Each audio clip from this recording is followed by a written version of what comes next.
నా వీడియోలు రెగ్యులర్గా ఫాలో అయ్యేటటువంటి వాళ్ళకి ఒకసారి గుర్తు తెచ్చుకుంటే లాస్ట్ 15 రోజుల క్రితమే చెప్పాను.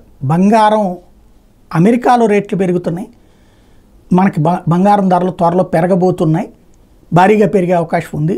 ఇంకోటి అక్కడ ఫెడ్ వడ్డీ రేట్లకి సంబంధించిన తేడాలు వచ్చినప్పుడు కూడా మన మీద ప్రభావం చూపెడుతుందని. ఇప్పుడు అదే జరిగింది.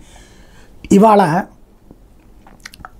ఆ మధ్యన వెండి 84,000 దాకా వెళ్ళిపోయింది. ఏది మన వాళ్ళు ట్యాక్స్ తగ్గించినప్పుడు, ఇంపోర్ట్ ట్యాక్స్ తగ్గించినప్పుడు కేంద్ర ప్రభుత్వం 84,000కి వెళ్ళింది కేజీ.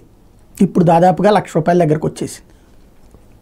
అలాగే అప్పట్లో 58,000-59,000 దగ్గరికి వెళ్ళినటువంటి బంగారం ఇప్పుడు మళ్ళీ 70,000 దగ్గరకు వచ్చేసింది.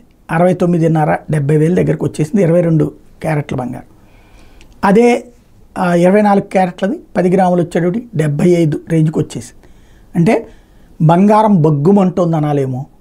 కాకపోతే జనం కొంటమాపేస్తారా అంటే 4 రోజులు వెయిట్ చేస్తారు, ఇక తగ్గదు అనుకుంటే కొనేస్తారు, ఇంకా పెరుగుతోంది అన్నా కూడా కొనేస్తారు. ఏం జరుగుతుందో చూడాలి.